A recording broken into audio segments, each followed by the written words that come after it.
In the recent past, I was in my office, and this was 7 a.m.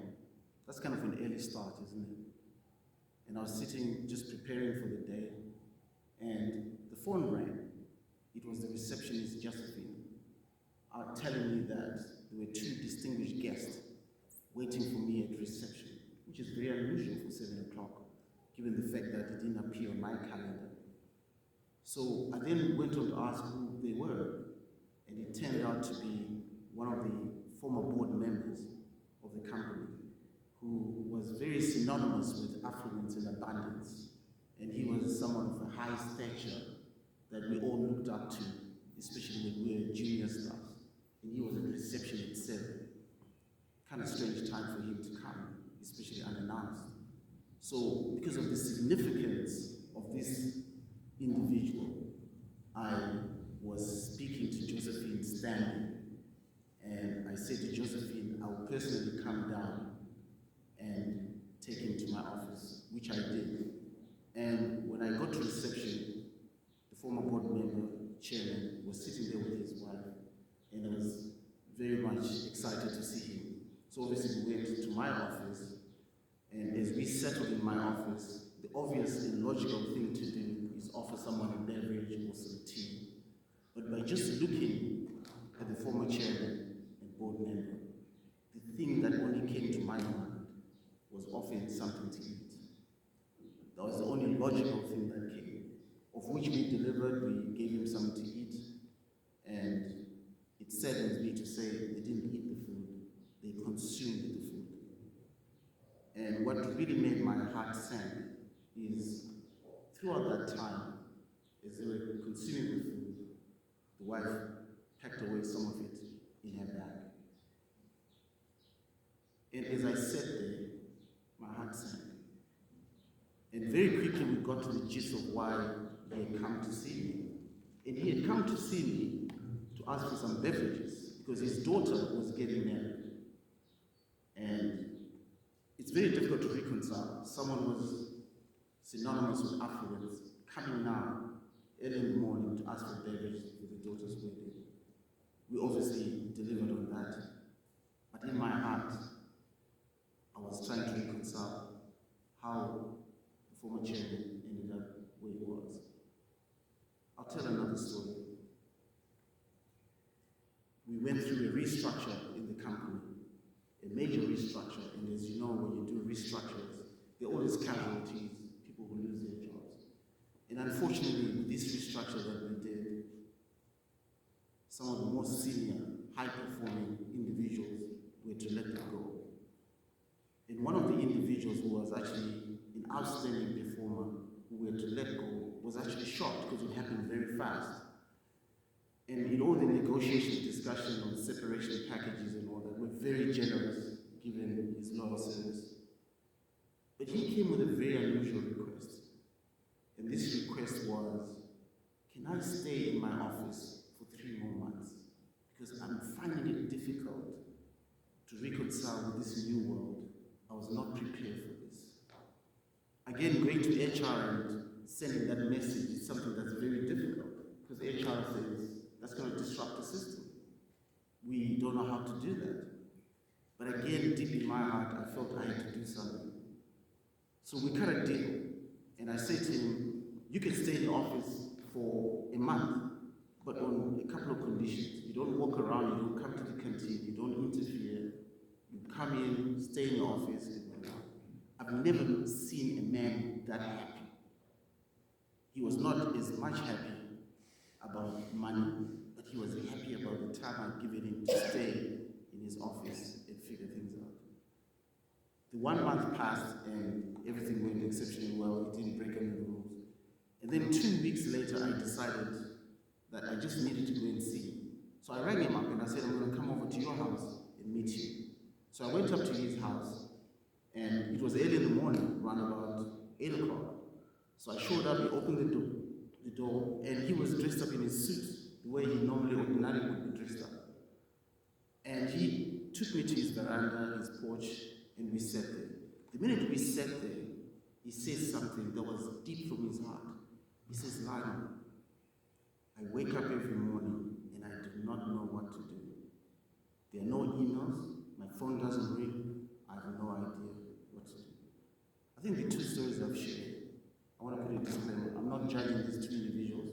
I've fallen short.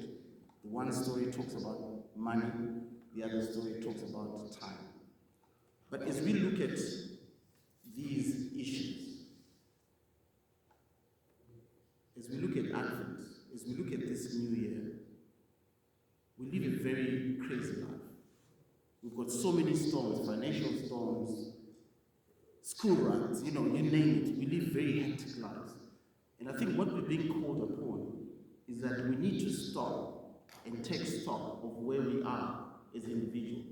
And it's really a self-assessment. And as I speak to you today, I'm speaking to myself, but speaking aloud. And I'm not standing here on high moral ground. I'm also very short on some of these aspects. But the reality of it is that when we start to think about life, is that we all are Christians. And Christianity is not a destination. Christianity is a way of life. It's how we live. That's what Christianity is what we do day in, day out. I also submit to you that Christianity is also relationship. What is our relationship with God? Because the relationship that we have with God transcends and is played out in the relationship with everyone else. The relationship we have with our children is also reflected in the relationship we have with God. And the point I say here is that as we sit in this room today, we're not sitting not only as husbands, as wives, as leaders, but we're sitting here as fathers or parents. And what we need to realize is that we don't raise children. We do not raise children. We raise parents. We raise the next president of South Africa. We raise the next president of Zimbabwe, of Malawi. We raise the next CEO. We do that. And it's part of what is our relationship and what are we putting out there. And it's very important for us to reflect on that and understand what Christianity stands for. A gentleman called Fred Douglass put something out there which I know you're probably familiar with. He says it's easier to raise children than to fix a broken man.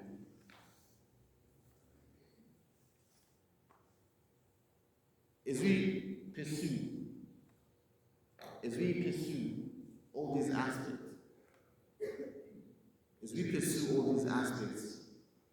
that are part of my reflections, I think it's very important that we recognize that as we soul search and try to establish what this means for us, we need to gravitate and go back to the Bible and really find some nuggets within the Bible that really kind of plays a part in our life, in our lifestyle.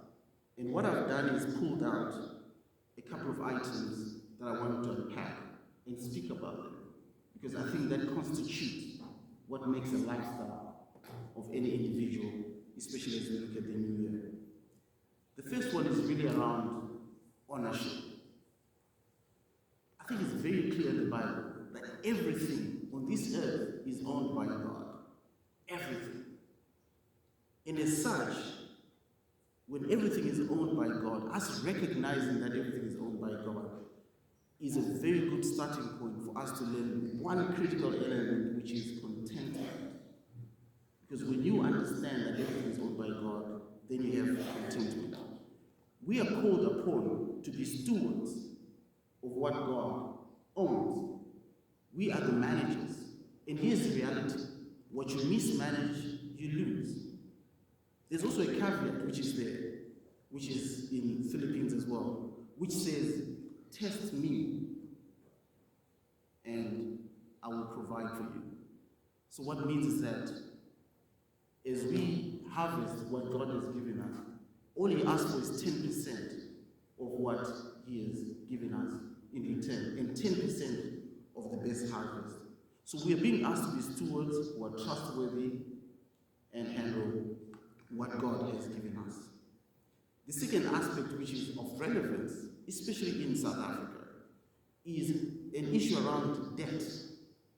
An issue around debt. It's a prevalent issue. And if you open Proverbs 22, verse 7, it says in very clear terms, avoid debt. Avoid debt. Because it goes on to talk about borrow is the slave to the lender. And it doesn't mean you shouldn't get debt. I also say to you, there's good debt and bad debt. Good debt is you borrow what you can afford to pay back. Good debt is when you borrow something that generates income. But bad debt is borrow something that's not within your affordability levels. So again, it goes back to what kind of lifestyle are we living? How are we steward all these issues as they relate to our lifestyle? Because they have implications to how we live our lives. I think of myself as a smart guy, MBA, and I'm sure some of you have doctorates and everything else. But we are asked to seek counsel. I am the worst person to manage my financial affairs. I'm the worst person to give myself advice. What we are being asked for in Proverbs 12, verse 15, is that a wise man seeks counsel and advice. And this advice, we must get it from godly people. And in some cases, it's your spouse. In some cases, it's some of the people you fellowship with. And in most cases, get yourself a financial advisor. Again, we're being asked, we're being told we're stewards. What you mismanage, you will lose. And that's the reality of the life we're living in. We're also being asked to practice honesty. There's a saying that says you're an average of the 5 people that surround you. If we take 5 of your mates and 5 of your friends, you're an average of them. What kind of people you have around yourself is very important. But one of the best definitions of honesty is what my mother used to tell me. She used to say to me, if it doesn't feel right, it's not right. She also used to say to me, what we do when people are not watching is what honesty is all about. There was a man who was walking on a beach with his son, and his son was walking behind him. And the father said, why don't you walk by my side? And the son says, don't worry, Dad, I'm following in your footsteps. What is it we're doing out there in terms of honesty? Because that's a key component that's affecting us in the environment we live in. You've got to give generously. There's a notion that says that receiving is a blessing. Oh, I received this. The reality is that it's written in the Bible in Acts 20, verse 35, that it is more blessed to give than to receive. And that's the reality of it. And giving is not just about giving money. Giving is about smiling. Do you go out there and give a smile to people and cheer up the people in the room? It's about giving your time. And in Malachi it says, he robbed me. God says, man robbed me. You know, when you steal, it's someone who's not watching. When you rob, that's when you take something away from someone when they're actually watching. And we rob him of what he has given us to us every day. We're also being asked to work hard. When you have a job, you're asked to work with a Christ-like character. That means you need to be honest, you need to be diligent, and you must always remember when you're in a job, you're not serving man, you're actually serving God. But again, it goes back to what relationship do you have God, and how does it relate to what you're actually doing? Another key component which is relevant again in our environment is we're being asked to save consistently. This may sound a little bit lecturing when I speak about this. But again, if you go to Proverbs 21 verse 5, it says, steady plundering brings prosperity. So as much as we give 10% to tithings, we must also put away 10% every month consistently. By doing that, you will never ever find yourself in a situation where you fall short. It's written in the Bible. It's a part of stewardship of how are you handling the resources that you've been given. And we're being asked to do that. Because the plans of the diligent lead surely to abundance. It's all there in the Holy Book. We're also being asked to spend wisely. As we go through all these Black Fridays and everything else, as we go through our life, what is our relationship with money? How are we doing this? There was a survey which was done in America where they surveyed millionaires. They took a whole bunch of millionaires and they did a survey. And they looked at what is it that's very important to them as millionaires. What came out right at the top is they are more concerned about watching their expenses. Isn't it ironic that the millionaires who have a lot of money pay attention to how they spend money? But again, it comes back to say, I cannot do all things through Christ who strengthens me. It's about contentment. It does not come from the circumstances, but understanding that life is rooted in Christ. So again, you can see the relationship that comes out. It's also about how do we live for eternity. What that means is that it's not all about money. It's about what is the purpose you have for your life. What is the meaning that you have for your life? Are you going to be in a situation where something like a job goes away and you don't know what to do with your time? Something like a relationship that you have goes away, you don't even know where to start. What is your purpose? There's a very profound element that was written in a book I read recently that says one of the richest places on earth is a cemetery. The richest place on earth is a cemetery because there were books that were not written. There were cottage pies that didn't turn into a restaurant. There were art that was not put out there. There were sermons that were not delivered, but people died with them. What purpose are we living? Because again, there's no excuse. Because if you go to Paul, Paul says that in Christ, you have been made complete. That means you lack nothing. Knowing who you are in Christ gives you the confidence to do anything that you set your mind to do.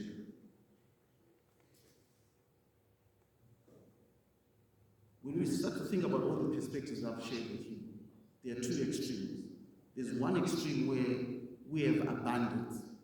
And when we have abundance, the reality is that we have a lot of egos that need to be nursed.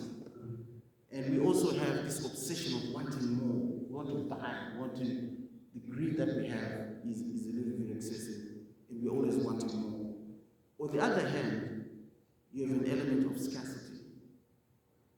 That sometimes I wish that people had a little bit more. But again, it goes back to another story I want to tell, which is my last story. In the recent past, I took my kids to the village. They'd never been to a village, and it was important for me to take them to a village and get to see how other people live. So I took them to the village and went to see my uncle, Morgan, who actually still lives in a mud hut. When we arrived at his mud hut, I've never seen such joy and excitement that they have. If I describe my Uncle Morgan, he wears a straw hat, he's got no teeth, very skinny, but very cheerful. And as we sat there and we chatted with him, just the vibe that was there was simply outstanding. And I watched my kids, just observe them. And very quickly, in our conversation, half an hour into our conversation, my aunt, Morgan's wife, said to Morgan, I want you to take Lionel and his family and show him how great we are in this village. These guys who live in the city have no idea how well we live here. And obviously, I couldn't turn that down. So we started walking, and by the way, if you go to a village, for those of you who do that, if they say it's around the corner, don't listen to them. This was like 10 miles of walking up and down the hill. And we walked out with Morgan, and we went out with the kids, and it was a long walk, and it was very chatty. And finally, we got to this so-called promised place that his wife spoke about proudly. And it turned out to be a 20-meter by 20-meter vegetable patch that he had.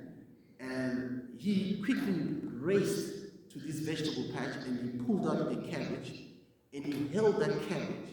And he said, you see, you can never get this kind of food in the city. You see how well established we are? At that moment, a person who was ordinarily a subsistence farmer turned out to be a king because he had something that is short in most of us, which is contentment, which is talked about.